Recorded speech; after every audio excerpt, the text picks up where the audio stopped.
제54화 관도 대전 제1장 한편 하북으로 돌아간 진지는 원소를 뵙고 손권의 친서를 올렸다. 주공과 기꺼이 손잡으려던 손책은 이미 죽었습니다. 이에 조조가 재빨리 동생인 손권에게 오후 자귀를 물려주는 동시에 포로장군 및 회계태수에 봉하였습니다. 그러자 손권도 회유에 넘어가 조조와 손잡고 침략이 있을 때는 서로 돕기로 하였다고 합니다. 괘씸한 놈. 하지만 손권이 따위 애송이는 있으나마나다. 그놈이 없다고 내가 조조를 못 칠성 싶으냐? 크게 노한 원소는 기주, 청주, 유주, 병주 등 자신이 다스리는 4개주로부터 70만 대군을 일으켜 허도로 진군하라는 영을 내렸다. 화북의 패권을 결정짓는 조조와의 싸움이 다시 재개된 것이었다. 이윽고 준비를 끝낸 원소가 군사를 이끌고 출발하기 직전이었다. 대군을 일으켜 허도로 진군한다는 소문을 옥중에서 들은 책사 전풍이 원소에게 글을 올렸다. 지금은 가만히 지키면서 하늘의 때를 기다려야지. 함부로 대군을 일으키는 것은 옳지 않으며 이롭지 못할까 두렵습니다. 글을 읽어본 원소는 화가 치밀었다. 그 모습을 본 책사봉기는 원소의 분노를 슬쩍 부채질했다. 주공께서 인의의 군사를 일으켜 불의한 조조를 치시려는데 전풍은 왜 불길한 말로 초를 치는지 모르겠습니다. 그런 말을 들으면 출정하는 장졸들의 사기가 어찌 되겠습니까? 평소부터 전풍에 바르고 고든 성품을 시기하던 봉기의 부추김에 노기가 한층 증폭된 원소가 큰 소리로 외쳤다. 실로 괘씸한 놈이다. 당장 끌어내 목을 쳐라. 그러자 여러 관원이 극구말려 전풍은 간신히 목숨을 건졌다. 그러나 원소는 여전히 화가 풀리지 않아 치를 떨며 말했다. 내 조조를 친 다음에 반드시 그 죄를 물으리라. 그리고는 군사를 재촉하여 싸움터로 떠났다. 깃발은 들판을 덮었고 병사들의 창은 숲과 같았다. 이 같은 원소군의 행렬은 그 길이가 동서로 수십 리에 달했다고 정사삼국지는 기록하고 있다. 원소군은 그해 7월 여양군을 거쳐 황하 남쪽의 양무현으로 전군을 진격시켰다. 양무는 제수의 강가의 면에 있는 마을이었고 오리쯤 떨어진 맞은 쪽의 관도수의 면에 있는 마을이 관도였다. 관도가 뚫리면 그 다음이 허도다. 관도를 지키던 하우도는 원소군이 다가온다는 첩보를 접하자 곧 다급함을 알리는 서찰을 조조에게 보냈다. 급보를 받은 조조는 7만 군사를 일으켜 하우돈이 있는 관도로 향했다. 이윽고 양무에 도착한 원소군은 군영과 방책을 세우기 시작했다. 그러자 책사 저수가 원소에게 말했다. 아군은 숫자가 많으나 용맹은 적군만 못하고 적군은 날래나 군량과 말먹이 풀은 아군처럼 넉넉하지 못합니다. 적군은 군량이 없으니 빨리 싸우는 것이 유리하고 아군은 군량이 넉넉하니 당분간 싸움을 늦추고 지키는 것이 유리합니다. 만약 한 달이고 두 달이고 시간을 끈다면 적군은 싸움 한번 해보지 못하고 제풀에 꺾이고 말 것입니다. 원소의 1급 책사인 저수는 이번 싸움의 핵심을 말했다. 전략 중에서 최고 전략은 싸우지 않고 이기는 것이다. 원작에 따르면 이때의 원소군은 70만, 조조군은 7만으로 10대 1. 정사에 따르면 원소군은 10만, 조조군은 2만으로 5대 1의 싸움이었다. 거기다 원소군은 군량 및 장비, 지형 등 모든 면에서 유리한 입장에 있어 시간만 끌면 자연 조조군 사이에 이것이 승산 있는 싸움이냐는 회의와 더불어 심리적인 붕괴가 일어나게 되어 있었다. 이 때문에 전풍이나 저수는 둘 다 지구전을 건의했던 것이다. 그러나 원소는 자신의 1급 책사들이 왜 그런 건의를 했는지 깊이 생각해보지 않고 역정부터 냈다. 전풍은 글로 아군의 사기를 떨어뜨리더니 너는 말로 아군의 사기를 떨어뜨리느냐? 여봐라.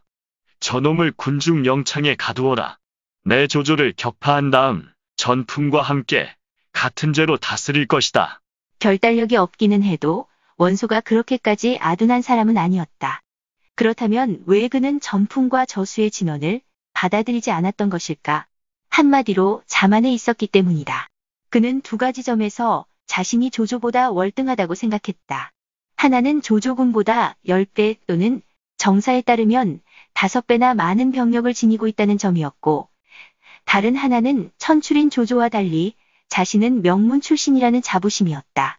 그는 70만 대군에 명하여 동서남북 사방에 군영을 세웠다.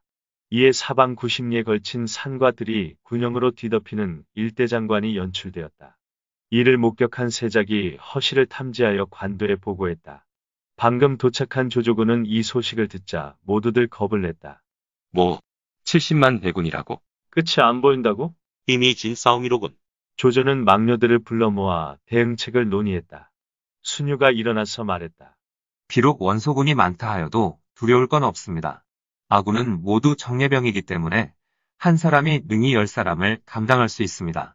다만 빨리 싸워야 유리합니다. 만일 시위를 끌다가는 군량과 말먹이 풀을 대지 못하게 될까? 그것이 걱정입니다. 조조가 말했다. 내 생각하고 같구나. 지체 말고 속전속결하라. 조조는 곧바로 진격 명령을 내렸다. 이에 조조군은 북을 치고 함성을 올리며 동북쪽으로 진군했다. 그러자 원소의 군대도 조조군을 맞으러 동쪽으로 이동했다. 양쪽 군사는 적당한 지점에 멈춘 뒤 서로를 마주보며 벌판 위에 진세를 펼쳤다. 원소의 책사 신배는 쇠내잡이 1만을 추려 좌우 양쪽에 매복시켰다. 그리고 활잡이 5천을 영문깃발 안쪽에 매복시킨 다음 포소리가 나면 일제히 화살을 쏘도록 지시해 두었다.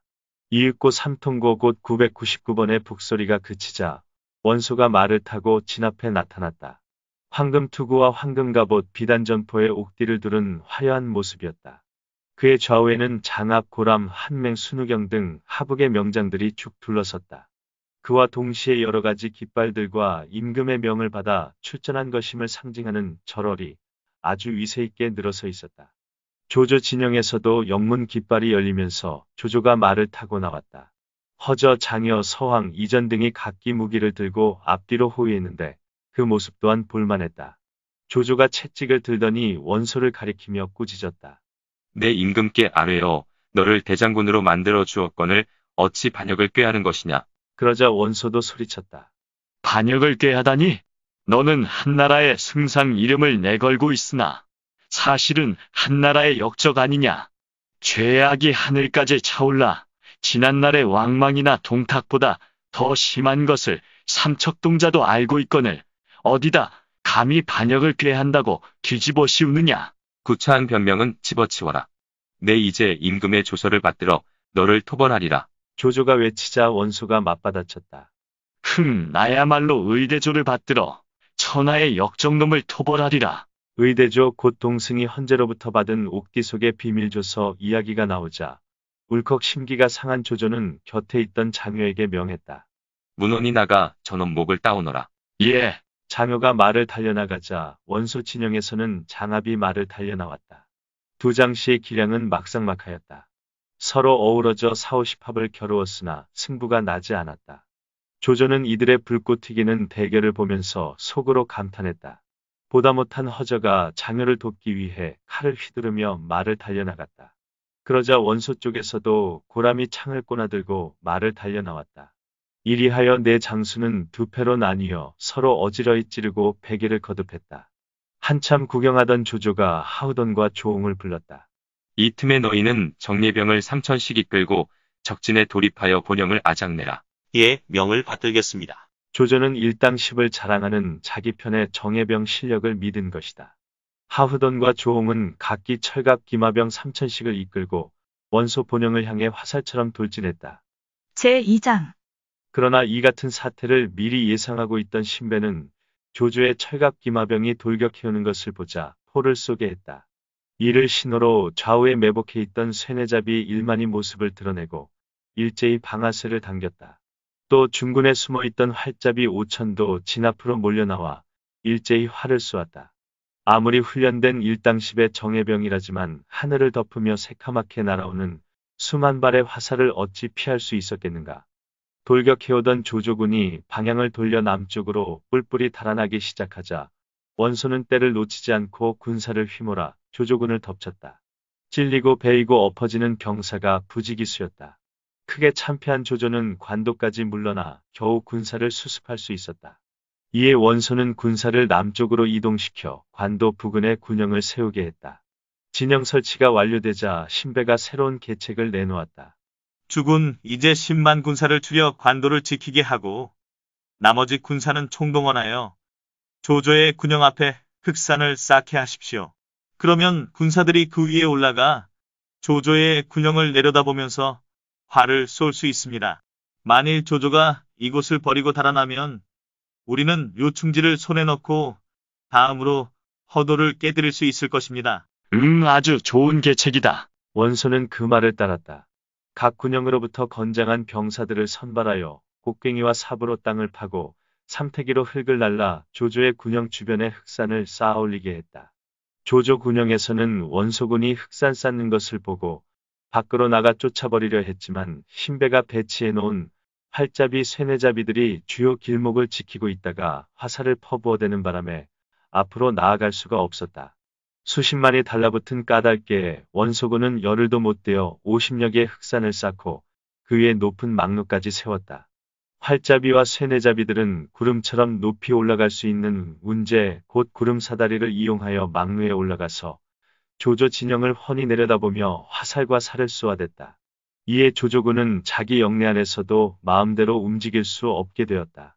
특히 딱딱이 소리가 한 차례 울리면 그 소리에 맞춰 흑산에서 화살이 비오듯 쏟아졌고 그때마다 화살막이 방패를 머리에 이고 다니던 조조군은 일제히 바닥에 엎드려야 했다. 그 꼴이 어찌나 우스운지 흑산 위의 원소군은 모두 손뼉을 치며 깔깔 웃어댔다.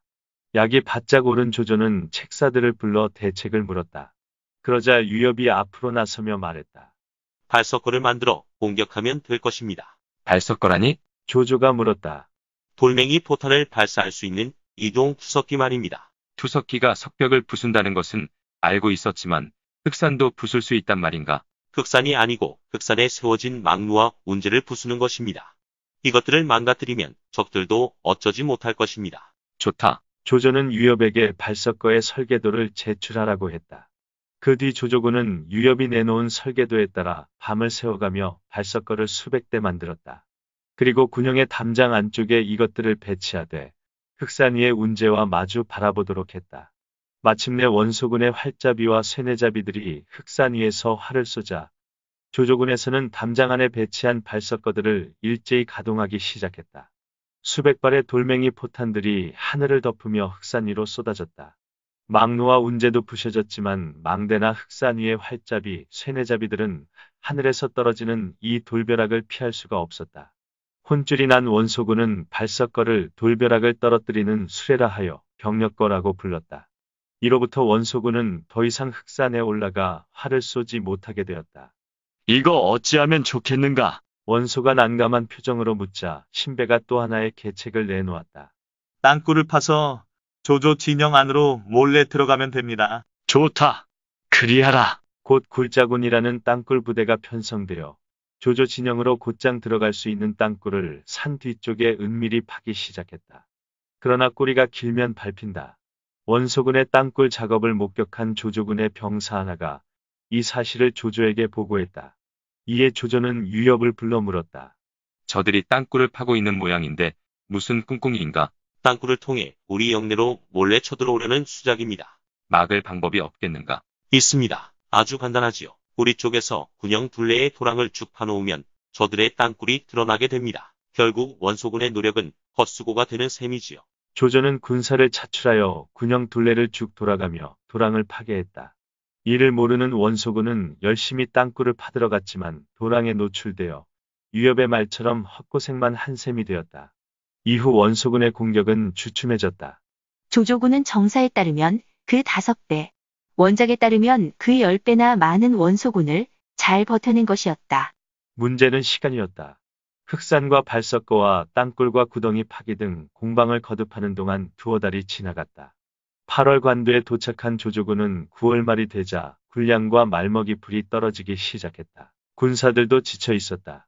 이 점이 정사에는 조조가 원소와 대치한 지 몇 달, 여러 번 싸워 적장에 목을 베기도 하였지만 군량은 떨어지고 병사는 적고 그나마도 지쳐 있었다. 이에 조조는 보급부대에게 보름만 기다려라. 너희들을 위해 원소를 격파하고 다시는 고생시키지 않을 터이니 라고 말하였다고 정사 삼국지는 기록하고 있다. 그러나 하복 일대 판도를 장악하고 있던 원소의 군사력은 너무도 강대했다. 조조는 있는 힘을 다해 관도를 사수하고 있었지만 원소의 대군에 포위된 채 군량마저 바닥난 상태에서는 아무리 생각해도 승산이 없었다. 초조해진 조조는 관도를 버리고 허도에 돌아가고 싶은 생각이 굴뚝 같았다. 그러나 여기서 밀리면 허도 또한 무방비 상태가 되므로 쉬 결정을 내릴 수가 없었다. 그래서 허도를 지키고 있는 1급 책사 순욱에게 서찰을 보내 물어보았다. 관도에서 철군하여 허도로 돌아가서 적을 방어하고 싶은데 그대 생각은 어떠한가? 순욱이 답장을 보내왔는데 그 내용은 다음과 같았다. 존엄한 명을 받들어 진퇴의 문제를 말씀드리겠습니다. 어리석은 소견으로는 원소가 모든 군사를 이끌고 관도로 온 것은 명공과 승부를 결판짓기 위해서입니다. 명공께서는 지극히 약한 군사로 지극히 강한 군사를 맞서고 계십니다. 만일 제압하시지 못하면 반드시 상대방에게 기회를 주시는 것이니 이는 천하의 대세를 가름하는 큰 기회입니다. 원소는 군사는 많아도 용병할 줄 모르고 명공께서는 무략이 뛰어나시고 명철하시니 어디간들 성공하시지 못하겠습니까? 지금 군사가 적은 것은 사실이오나 초나라와 한나라가 평양과 섬고에서 싸울 때보다는 낫습니다. 명공께서는 이제 땅의 금을 긋고 지키면서 중요 길목을 틀어막아 그들이 들어오지 못하도록 하십시오. 이러지도 저러지도 못하는 상황이 되면 반드시 변고가 생길 것입니다. 이때가 바로 기묘한 계책을 쓸 기회인즉 결코 놓치시면 안 될 것입니다. 명공께서 잘 살피시어 결정하실 것으로 생각합니다. 마음이 무너지면 다 무너지는 것이다. 흔들리는 조조의 마음을 잡아준 것이 바로 순욱이었다. 그는 답장에서 조조를 한나라의 유방과 동일시하면서 용기를 북돋아 주었다. 조조는 크게 기뻐하며 순욱의 진언대로 철군을 보류하고 장수와 병사들을 불러 영을 내렸다. 원소를 꺾지 못하면 허도로 돌아가지 않는다. 그러니 모두들 죽기로 싸우라. 우리는 반드시 승리한다. 심기일전한 조조군의 저항이 완강해지자 원소군은 진영을 30리쯤 뒤로 물렸다. 제3장 조조는 군영 밖으로 장수들을 내보내 순찰을 돌며 원소군의 동태를 살피도록 했다. 그러는 가운데 하루는 서왕의 부장 사환이 원소군의 세작을 사로잡아 끌고 왔다. 서왕이 내부 사정을 다그치자 세작은 순순히 불었다. 조만간 대장 한 명이 군량과 말먹이 풀을 운반해 오려고 저희더러 먼저 길을 정찰하라고 하였습니다. 군량과 말먹이 풀을 운반해온다.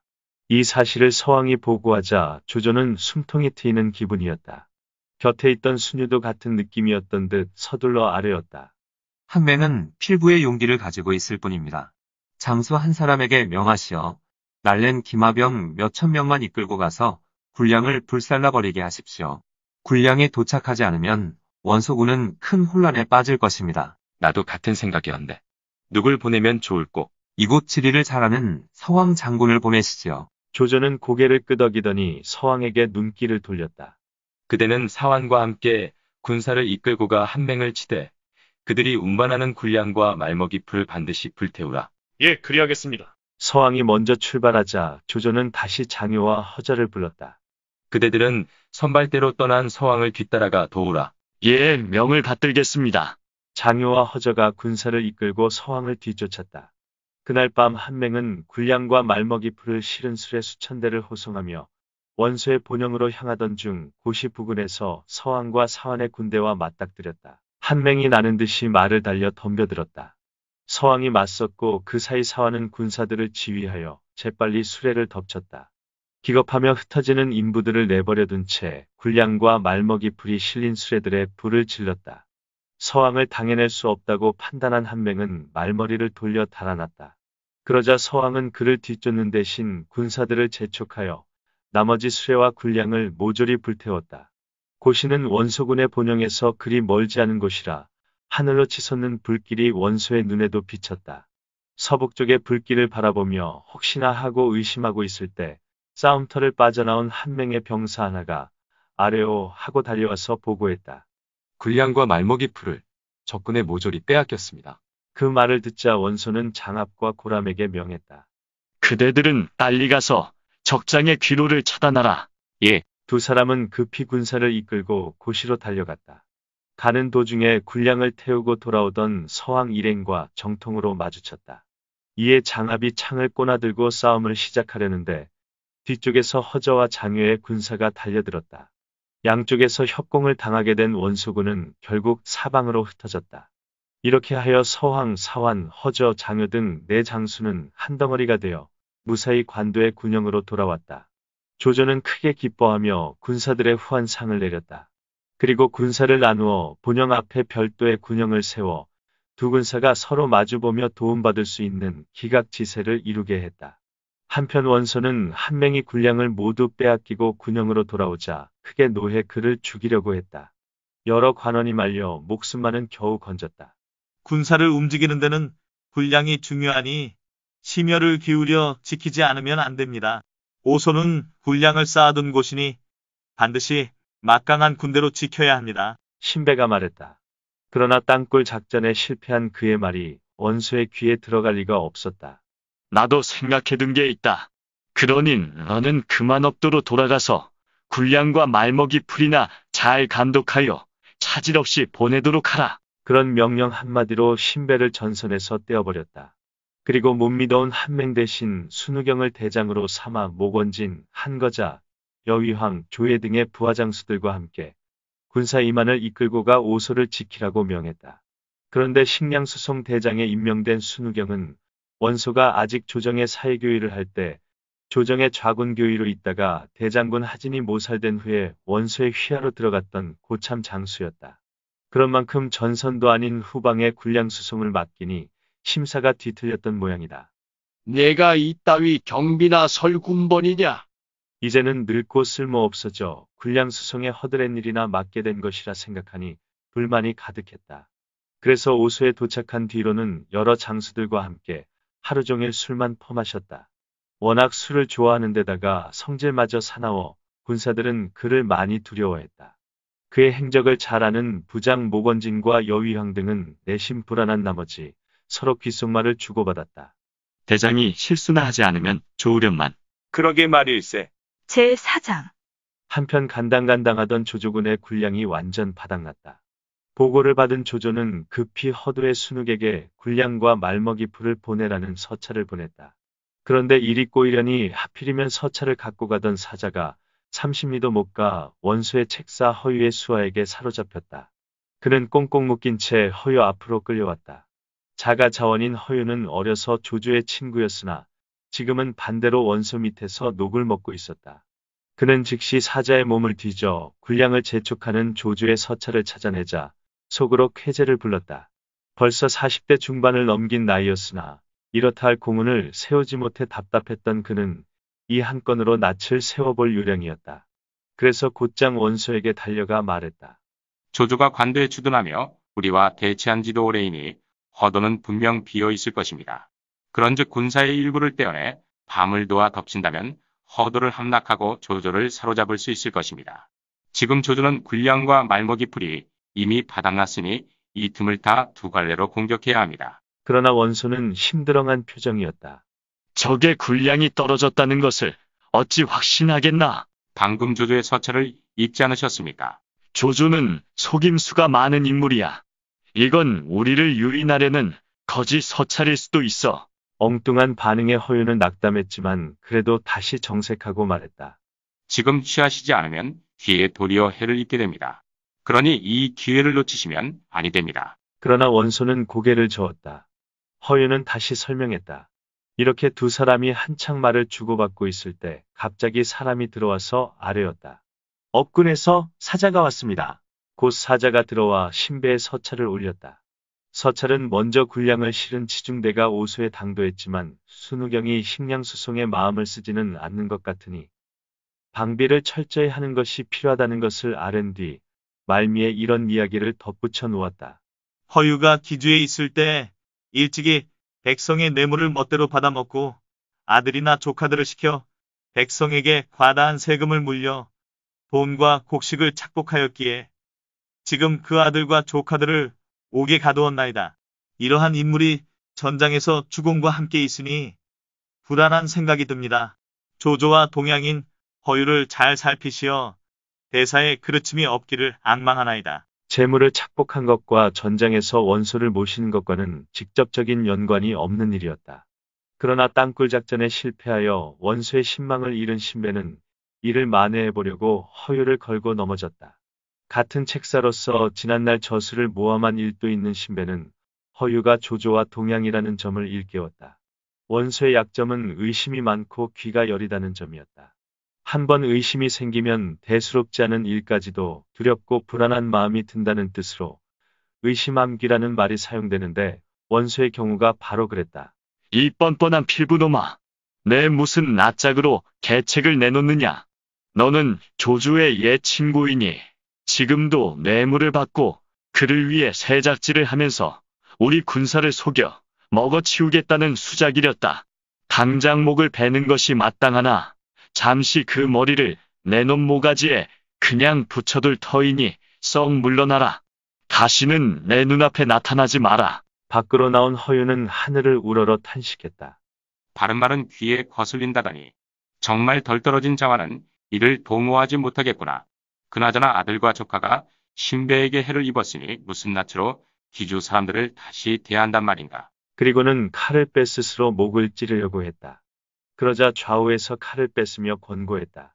공은 어찌 목숨을 가볍게 여기오. 원소가 바른 말을 받아들이지 않으면 반드시 조조에게 사로잡힐게요. 공은 조공과 친구 사이라면서 왜 어둠 대신에 밝음을 택하지 않는 거요? 이 말을 들은 허유는 문득 깨닫고 조조에게 몸을 의탁하러 갔으니 뒷사람은 이 일을 두고 다음과 같이 읊었다. 원소의 호기로움 중원을 덮었건만 관도의 고집 피움 탄식할 일이로다. 만약에 허유 계략 받아들였었다면 사나이랑 그 어찌 조조껏 되었으랴. 원소군의 군영을 은밀히 빠져나온 허유는 조조군의 군영으로 들어가다가 길섭에 매복해 있던 병사들에게 붙들렸다. 그러자 허유가 말했다. 나는 조승상의 옛 친구다. 빨리 가서 남양에 허유가 만나러 왔다고 전하거라. 병사는 황급히 군영으로 들어가서 보고했다. 옷을 벗고 막 잠자리에 들려던 조조는 허유가 몰래 도망쳐왔다는 말을 듣고 기뻐하면서 맨발로 뛰어나가 맞았다. 그는 손뼉을 치고 환히 웃으며 허유의 손을 잡고 함께 들어갔다. 그러더니 바닥에 엎드려 허유에게 큰 절을 올렸다. 필요할 때 자신을 낮출 줄 아는 것이 조조의 장점이었다. 허유가 황망히 부축해 일으키며 말했다. 자네는 한나라 승상이고 나는 한나포이인데 어찌 이리 자네를 낮추고 나를 높이는 것이오? 포이란 비단옷을 입고 벼슬길에 나아가지 못한 배옷, 곧 평민을 가리키는 당시 용어였다. 자네는 내 중마고우인데 어찌 벼슬을 들먹이며 위아래를 따지겠나. 나는 주인을 가릴 능력이 없어 원소에게 몸을 굽혔으나 그는 내 말을 듣지도 않고 계책을 따르지도 않네. 그래서 지금 그를 버리고 옛 사람을 찾아온 것이니 부디 거두어 주시게. 여부가 있겠나. 자네가 왔으니 만사가 풀리겠군. 부디 원소를 깨뜨릴 계책이나 일러주게. 허유가 말했다. 사실은 말일세. 나는 원소에게 날랜 기마군을 보내 허도를 덮치고 앞뒤에서 공격하라고 일렀었네. 조조는 깜짝 놀라며 말했다. 원소가 그 말을 따랐다면 나는 낭패를 볼 뻔하였네. 허유가 물었다. 지금 군량은 얼마나 되나? 한 1년치밖에 없네. 허유가 웃으면서 말했다. 그래? 그리 되지 못할 건데. 사실은 한 반년치 정도일세.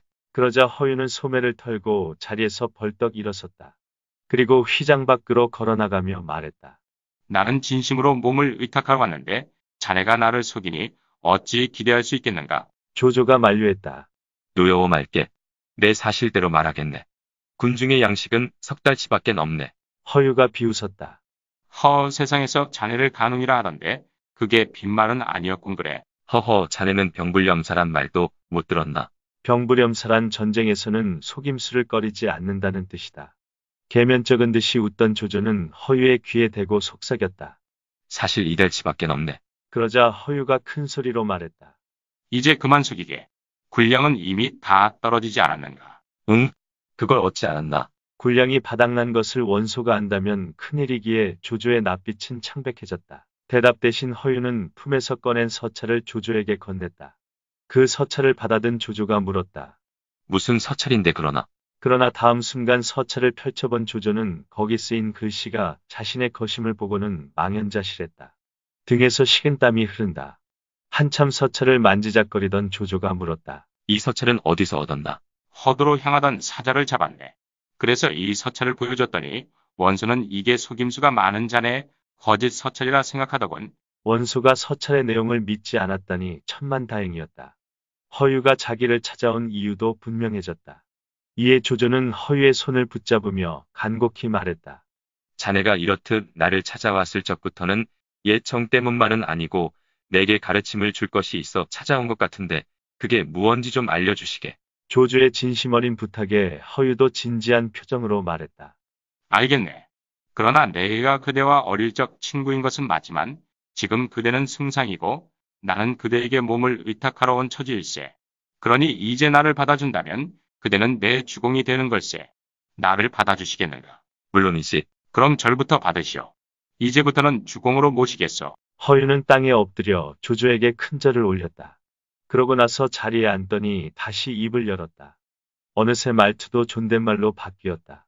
지금 주공은 고립된 적은 군사로 큰 적에 맞서고 있으니 이기는 방법을 빨리 찾아내지 못한다면 죽음을 재촉하게 될 겁니다. 나에게 원소의 100만 대군과 싸우지 않고 그들을 사흘 안에 무너뜨릴 수 있는 계책이 있는데 한번 들어보시겠소? 조조가 기뻐하며 말했다. 물론이지. 어서 들려주게. 원소의 군량과 군수물자는 모두 오소에 쌓여 있소이다. 오소라고? 그렇소. 오소는 행정적으로 진류군 산조연에 속한 고장 이름이었다. 허허. 순우경을 보내 지키기는 하고 있으나 순우경은 술을 좋아하여 방비를 게을리하고 있을 것입니다. 그러니 주공께서는 정예병을 추려 빨리 오소로 가십시오. 원소의 장수 장기의 명을 받고 군량을 보호하러 간다고 사칭하십시오. 그리고 오소에 도착하거든 틈물보와 군량과 말먹이풀을 태워버리면 원소군은 사흘이 못되어 자중질환에 빠질 것입니다. 허유의 엄청난 기밀누설에 조조는 가슴이 떨릴 지경이었다. 원소가 지구전을 편다면 군량이 다 떨어진 조조군은 철군할 수밖에 없는 처지였다. 그런데 이런 묘책이 있었다니. 조조는 크게 기뻐했다. 이에 허유를 소중히 대접하며 군영 안에 머물도록 여러 가지 편의를 배려해 주었다. 읽어주는 고품격 삼국지는 다음 화도 계속됩니다. 이번 이야기를 재미있게 읽으셨다면 좋아요와 구독을 눌러주세요. 그리고 작품을 해설하는 프롤로그도 꼭 읽어주세요.